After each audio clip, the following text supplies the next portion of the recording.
This channel does not promote any violent, harmful, or illegal activities. All content provided by this channel is meant for an educational purpose only.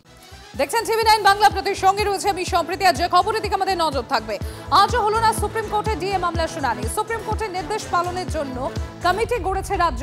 দাবি রাজ্য সরকারের আইনজীবী অভিষেক মানু সিংভি। গোটা প্রক্রিয়া শেষ করতে আরও 2 মাস সময় চায় রাজ্য। কত টাকা দিতে হবে রাজ্যকে, সুপ্রিম কোর্টের কাছে স্পষ্ট করার আবেদন। এই বিষয়ে সওয়াল করতে আরও কিছুটা সময় চায় রাজ্য।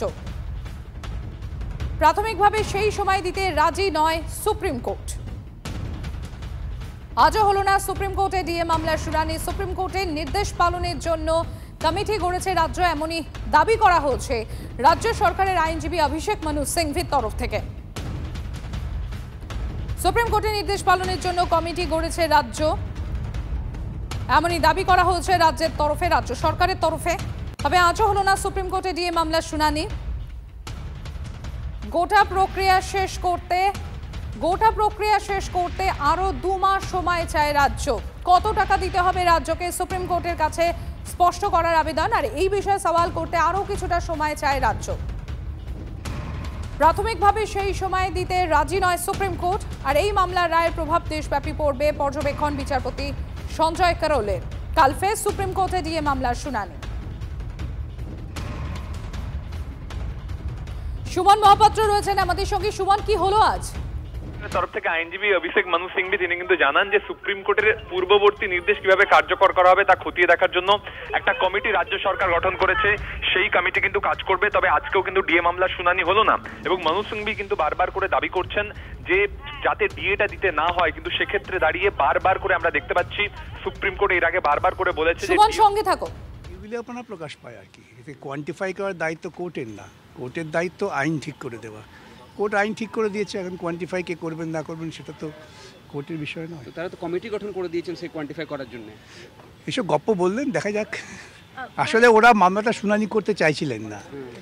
এখন মূল মামলা শুনানি করাটাই আমাদেরও কাম্য ছিল। শুনানি হবে, সেটাই ভালো, চূড়ান্ত সিদ্ধান্ত হয়ে যাবে। সেক্ষেত্রে 100%-এর উপরই এখন অর্ডার হবে, যা হবে। যদি আমরা জিতি 100% দিতে হবে।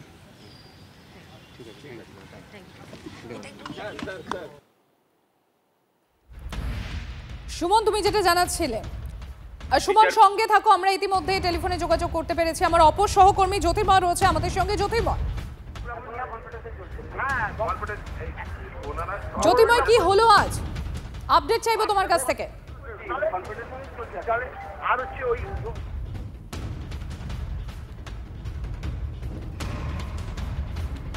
আপনাদের আরো একবার জানাবো, আজও হলো না সুপ্রিম কোর্টে ডিএ মামলার শুনানি। আর জ্যোতির্ময় রয়েছেন আমাদের সঙ্গে, আমি একবার জ্যোতির্ময়ের কাছে চলে যাব। সুপ্রিম কোর্টের নির্দেশ পালনের জন্য রাজ্য কমিটি গড়েছে, এমনই দাবি করা হয়েছে রাজ্য সরকারের তরফে। রাজ্য সরকারের যিনি আইনজীবী অভিষেক মানু সিংভি, তিনি এটা দাবি করেন আজ। পরবর্তী শুনানি আগামীকাল বলে জানা যাচ্ছে। আমি আপডেট নেব, জ্যোতির্ময় কর্মকার রয়েছেন আমাদের সঙ্গে। জ্যোতির্ময়, কি হলো আজ? দেখো, আজকে রাজ্য সরকারের তরফে আইনজীবীরা যারা ছিলেন, অভিষেক মানু সিংভি তিনি ভার্চুয়ালি উপস্থিত ছিলেন রাকেশ দ্বিবেদী। তারা স্পষ্টভাবে যে কথা জানান যে নির্দেশ সুপ্রিম কোর্ট দিয়েছে তা কার্যকর করতে বেশ কিছুটা সময় লাগবে। সুপ্রিম কোর্টের কাছে তারা 2 মাস সময় চান। একটি কমিটি গঠন করা হয়েছে, সেই কমিটি খতিয়ে দেখছে যে কত পরিমাণ অর্থ কিভাবে দেওয়া যাবে। অর্থাৎ সুপ্রিম কোর্টের যে নির্দেশ যে 25% ডিএ দিতে হবে, বকেয়া ডিএ মিটিয়ে দিতে হবে, সেই বিষয়টি মেটানোর জন্য বা কার্যকর করার জন্য প্রায় 2 মাস সময় লাগবে বলে স্পষ্টভাবে জানানো হয়েছে। এর পাশাপাশি অভিষেক মানু সিংভি বলেন যে কলকাতা হাইকোর্ট বা ট্রাইব্যুনাল কেউই কত পরিমাণ অর্থ দিতে হবে তা কোয়ান্টিফাই করে দেয়নি। কমিটিকে এই বিষয়টি খতিয়ে দেখতে হচ্ছে এবং সুপ্রিম কোর্টের কাছে তারা আবেদন জানান যে কত পরিমাণ অর্থ দিতে হবে সেই কোয়ান্টিফিকেশনের কাজ যেন সুপ্রিম কোর্ট করে দেয়।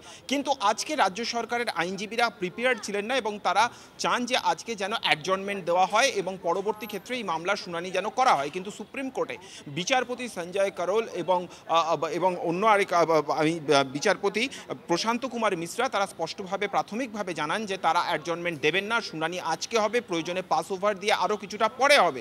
পরবর্তী ক্ষেত্রে আবেদনের ভিত্তিতে তারা জানান, বিচারপতিরা জানান যে এই মামলার একটা দেশব্যাপী ইমপ্লিকেশন আছে এবং সেই কারণের জন্য তারা যথেষ্ট গুরুত্ব দিচ্ছেন।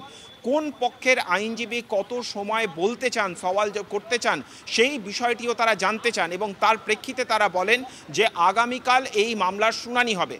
এবারে যে বিষয়টি দেখার যে এর আগে 25% বকেয়া মিটিয়ে দেওয়ার নির্দেশ দেওয়া হয়েছিল, কিন্তু যে দাবি নতুন করে জানানো হয়েছে যে 100% বকেয়া মিটিয়ে দিতে হবে। স্বাভাবিকভাবেই সেই বিষয়ে সুপ্রিম কোর্টে আগামীকাল থেকে শুনানি হবে এবং কোন দিকে বিষয়টি যায় আমাদের নজর থাকবে সেদিকেই। ধন্যবাদ জ্যোতির্বা। আপনাদের আরও একবার জানাবো, আজও হলো না সুপ্রিম কোর্টে ডিএ মামলা শুনানি। সুপ্রিম কোর্টের নির্দেশ পালনের জন্য কমিটি গড়েছে রাজ্যে, এমনই দাবি করা হয়েছে রাজ্য সরকারের তরফে। রাজ্য সরকারের আইনজীবী অভিষেক মনু সিংভির তরফ থেকেই দাবি করা হয় এবং গোটা প্রক্রিয়া শেষ করতে আরও 2 মাস সময় চেয়েছে রাজ্য। কত টাকা দিতে হবে রাজ্যকে সুপ্রিম কোর্টের কাছে স্পষ্ট করারও আবেদন করা হচ্ছে, আর এই বিষয়ে সওয়াল করতে আরও কিছুটা সময় চায় রাজ্য। প্রাথমিকভাবে সেই সময় দিতে রাজি নয় সুপ্রিম কোর্ট, আর এই মামলার রায়ের প্রভাব দেশব্যাপী পড়বে এমনই পর্যবেক্ষণ বিচারপতি সঞ্জয় করোলের। কাল ফেজ সুপ্রিম কোর্টে ডিএ মামলার শুনানি রয়েছে।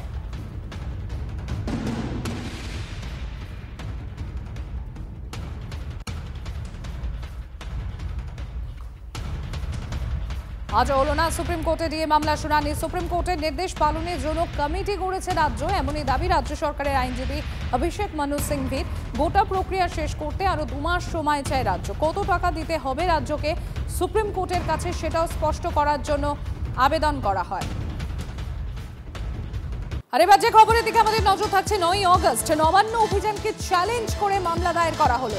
9ই অগস্ট নবান্ন অভিযানকে চ্যালেঞ্জ করে মামলা দায়ের।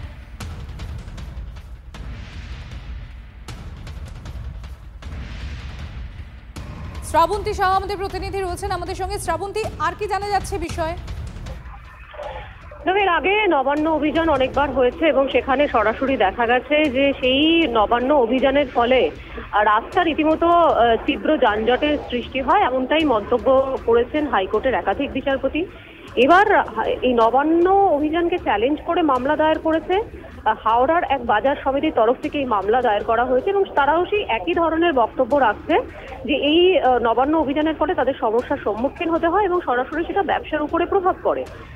বিচারপতি তীর্থঙ্কর ঘোষের এজলাসে এই মামলা শুনানি আগামীকাল হতে পারে। ধন্যবাদ শ্রাবন্তী।